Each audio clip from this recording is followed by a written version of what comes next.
This is Sports Chat with Nat. This is Sports Chat with Nat. And I am here at Stockbridge High School with the cast of, say the name of the play. In this corner, Cassius Clay.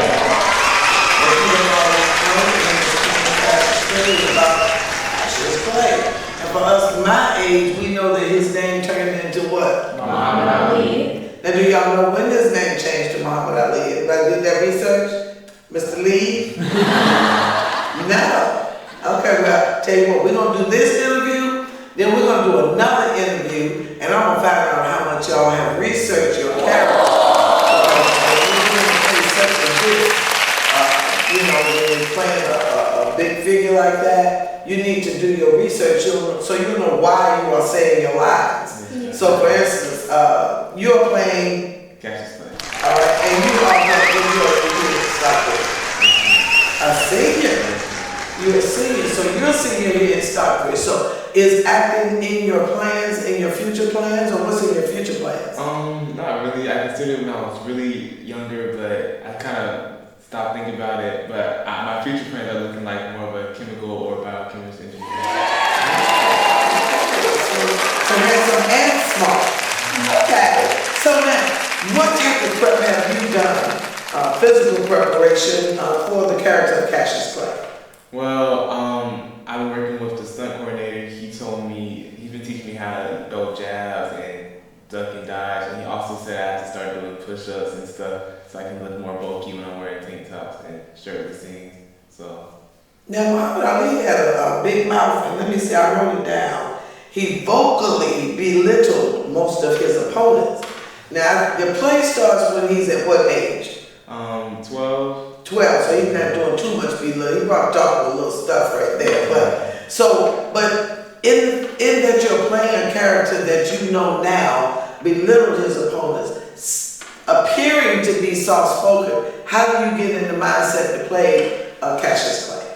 I can definitely see where he comes from. It's just really his fear and excitement. That's what you gotta find in you and then bring that out. Okay. And that's what I usually tap into, and that brings out my Cassius Clay. Okay. So now, do you play sports here at Stockbridge? Yes, ma'am. I run cross country. When you run a long way. So how long can you run? The longest I ever ran was 10 miles straight, an hour and 31 minutes. Wow! I never tried that in high school. I was the spread. I had to do the 100 yard. We called it the 100-yard dash back then, but that was all I could do.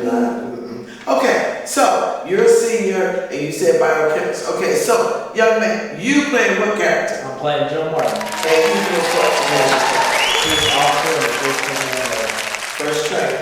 Now, do you know how he got him into boxing or why he got him into boxing? So one day, Cassius lost his bike. Okay. And so he called for an officer, which is Joe Martin. And he was looking for his bike, so Joe Martin was trying to calm him down and explain to him, I try to figure out the situation. And that led to Cassius Clay saying how he wanted to whoop the person who stole his bike, which led to Joe Martin offering his training, and that's history. Okay. So now, I see you in the midst of all this melanated skin. How do you feel? Let's just be real, okay? Y'all know me. I've been here, 2 years with y'all now, so you know I'm great, straight up. So how do you feel? You've been in this department a couple of years now. How do you feel playing a character like Joe Martin? Well, see, in this type of play, in this time frame, it wasn't really like that. You didn't normally see white and black staying together. So I feel it's a real strong and chemistry-wise between a white coach and a black boxer. It shows real strong change in a good way to move forward and not be so segregated. Yeah. I'm glad you said that word because as I was glancing through the script very briefly, I did see, because I was in that 60s time frame. I know I don't look like it, but I was. But anyway, there was this thing called whites only, black only, water fountains, and the schools were very segregated. And we had every community had their own stores. They had their own grocery store, their own laundromat, their own. The only thing we didn't have was a bank, but there was one within 30 minutes or so. But So you guys, in 2024, and I want each of you to answer this question. In 2024, y'all are playing these roles from a time frame where you know it was totally blacks only, whites only, you couldn't hang out. How does that make you feel? And I'm gonna start with the lady first, and then we're gonna go around. Honestly, like for me, it makes me feel like aware of how it was back then, and I can see like other people's point of view, like through the characters, and I think it's very enlightening to play the role. Okay, and Timmy, did you play the character I of play Rudy, his little brother. his little brother? Now, how do you feel playing a boy? Honestly, I think it's a good opportunity for me because I like to play any role, and I really like Rudy because he reminds me of myself, how I am with my older brother. Okay. So I have that kind of connection of like copying like an older brother. So. And that's a cool thing. I played male roles, and it's great, and it's fun. Like I said, it's very fun. But we're going to go around this way. Since I talked to you two, we're going to go around that way. How do you feel playing this type of role in this time setting that it's set in? For me, I feel like You're going to have to talk a little bit louder than that so it can be heard. You have to project. I know you've heard that word with Miss Jackson. So project a little bit for me. Let me hear you. for me, I feel like it's like a good experience to kind of look back and see how it was at that time and like using that when you're performing for a character that was during that time period. Okay. How about you? Um, You play who? Tell me, wait a minute. You play who? I play Cassius. He's Cassius's father. Okay. And I also play Fred Stoner, who teaches him boxing. Okay. I feel good about who I play because of the fact that that reminds me of, like she said, of how I am with my siblings too. And it's weird how we came along in like 70 years. And like seeing like playing along with this wonderful cast, it just feels like amazing. And how we've come so far in the last 70 years of being unsegregated and being segregated, and even though we're still like struggling with that kind of concept, that we're still moving forward and it's getting in a good way. Okay. And I'm so glad you said that. It just led me right into, I got to get to you two how y'all feel. Y'all kind of said it a little bit, but you know, I can clearly see that you guys recognize the slow growth in our societal changes. Did I say that politically correct, Ms. Jackson? Okay. You know, there have been some strides, but we're right now facing a big election, and one is saying, make it great again. One is saying, we won't go back. We won't go into it, but you're a senior as well? No, Junior. So you guys will be voting soon. So it's just nice to see that you guys are in a mindset of seeing that there has been a struggle, still is a struggle, and you have the potential to change some of these struggles as you guys move forward and get older. So for you now, you answer the question as far as playing a role set in that time frame. I feel like it's really refreshing because, as you know, we learn about this in school and go through all the historical facts, and I talk to my older family members about it. And now it's kind of not me experiencing it, but I can really feel like I understand what they were saying now. It's not firsthand, but it's just like, oh, it's finance clicked. So, Okay. Then I mean, man, like this topic is such a hard topic because segregation was such a big role in America. It was a terrible thing that happened. And now you look at how it is now, you don't see it as at all, basically. You still see racism, but it's not nearly as bad as it was. And it's come such a long way. So I feel like now having to play a role that's back in that day, it's very like alarming and shows you how bad it truly was back in that day. Sure, you're not in that time frame, but you are seeing glimpses and glamours of what it was. Okay. Now, he said cross country. Does anybody else play sports? Nobody else? Sports research. Because I could have sworn you played basketball. I don't know why you just look like a ball player. But nobody else. Yeah, you. I guess because I look at the way people walk as a social worker, I look at how people walk and their body frame, and you just, from a glance, you just kind of look like you would play ball. but that's okay. You're gonna be a movie director. Is that right? No? Yes? What's your thoughts? You're on the right track. Movie director, writer, producer, music director, songwriter, musician. Because I see, I watch you guys, and you really have this real leadership kind of persona. What is your classification? Are you a junior, senior? Sophomore. Wow. 2 more years of prep. He's gonna be awesome. Tell me your name again. Joseph Thomas. I need to write that down because you might be directing something I'm in. What's that last name, Joseph? Thomas. I ain't playing. Shoot. You got 2 more years in school. I'll still be in my so they're gonna still need grandmamas. They're gonna need grandmamas and great grandmamas. And so, yeah, good. Joseph Thomas, director, writer. Remember this now. I have a question for all of you.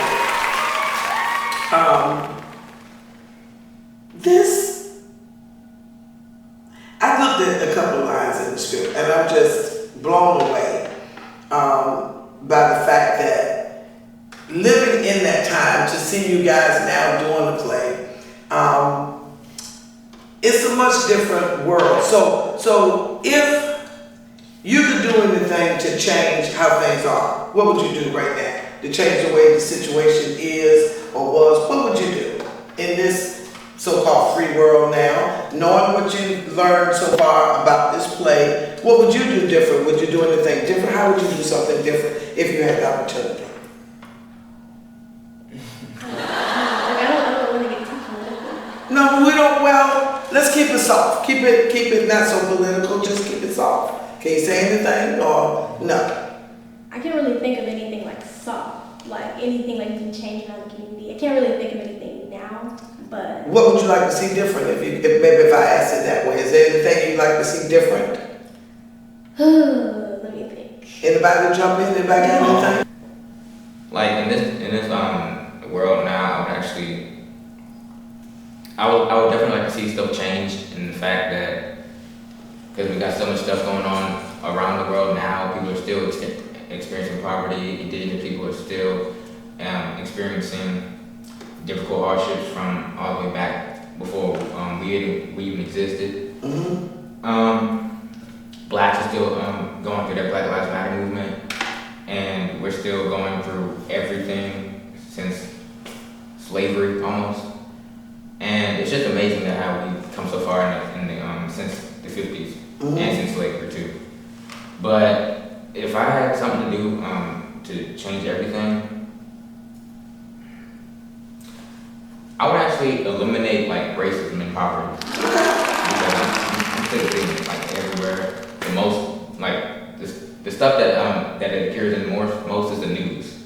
Like they're not supposed to like divide people, but it's just supposed to be information, but they got an agenda as well. Exactly. Okay. Did I see your hand? Yes, ma'am. Okay. For me, one thing that I would love to see change is minimum wage. Okay. I feel like as a senior, I work and I don't have a job right now, but when I do work, I feel like it's not enough pay to just fund my senior stuff and things of that matter. So I would want to tackle minimum wage, increase it so it can be living and people don't have to work, Fortune 500 companies to actually get a living by, just that's really the biggest thing for me. Okay. Anybody else? Lower taxes. Huh? Lower taxes. Okay. What I'd say I'd change is how people treat each other. Because a lot of people go around and, go to someone for no reason at all and just say a rude comment to them. Okay. And that can truly offend someone. And, suicide rates jump up every single year. And it just sucks to see because you can't just spend all your life just hating yourself and just hating on other people. So I feel like people need to be nicer to each other and you need to enjoy life. You just said a very crucial word, suicide. Mm-hmm. Now, I grew up in a time, like I said, but even in my junior high years, y'all call it middle school now. Yeah. One of my classmates committed suicide, and he was joking at school one day and said, I'm going to do something. And I went and told his mama, and she thought that he was playing, he always playing. Have you guys ever experienced anything with any of your friends? And if you did, what would you do? Have you any of you noticed your friends really being down and out, needing that uplift? Man, this has never happened to me, like, personally, or ever, and I'm playing doesn't. But I'll just basically, like, have, like, a one-on-one conversation with him, how, like, let's come up with some methods, let's do something. Go to, like, a private place, we can talk, discuss different things. He can put his feelings down in a notepad. I would, like, actually make a song out for, like, to help him. Okay. And then, like, literally just have him standing up, and then I'll just, like, okay, all right, what do you want to talk about? Man, it's just, everything is just going on right now. I'll just write these ideas on a notepad, and then like, oh, there you go. Hold up, what? Yeah, there you go. Yeah, okay, awesome. I see you mentioned to say something. Oh, well, just to piggyback off of him, I do think like definitely like talking to someone and definitely like informing like their like loved ones, and even like if they don't have a loved one, because you know not every parent is gonna sit there and listen. True. You can like just tell like a trusted adult, because like my personal experience, and I'm not gonna go into details. That's right. Like I just like told my parents, like I just came home and I just told them how I was feeling, and they just sat down and worked it out with me. So yeah. This is an awesome group of kids. Now, ladies and gentlemen, we're talking about Cassius Clay in this corner. Now, we've got a little off track, but I always let the spirit go where it's going to go, because we want to talk to the young people. We want to hear what you had to say, so we let it go where it went. Now, let me ask you this. Can you tell them when the play is and where they can get their tickets? Can somebody do that? Okay, all right, November 19th at the Fairview Rd Center. And what was the website? Okay, all right. Booktix.com. Booktix.com. How much are the tickets? Do we know? No, we don't know. Not sure. Okay, but y'all can get the tickets. Get the tickets. Come see these lovely kids. Now, when you said November 19th. So it's before Thanksgiving. Yeah. Oh, it's before Thanksgiving, so you don't have any excuse. You're already ready with your turkey and all of that good stuff. Anybody got anything else final that they would like to say about the play, about what's going on? I'm just so excited to see you guys perform. I've been watching you guys for a couple of years, working with you. I've seen the growth. I love your mindset, and it's so refreshing. I want to say this. You hear so much negativity about kids in high school and things of that nature, but from the moment I stepped in Stockbridge High School, 2 years ago, I've never felt that tension, that craziness that you always see. Like you said, they put the bad stuff on TV. They don't put the good stuff. Put these good kids on TV. Put this kind of stuff on TV. Because every school is not full of fights and craziness every day. The peace that I have felt in Stockbridge High School has been refreshing. I am just so glad to be here with you guys once again. November 19th, Fairview Performing Arts. Fairview Performing Arts Center, November 19th. Cassius Clay in this Corner. Cassius Clay in this Corner. There you go. This is Sports Chat with Nat. We have been talking with this dynamic cast. There's their director, their teacher is Miss Dharma Jackson. She has been working with these students. We are excited for this awesome cast and crew. You can't do a show without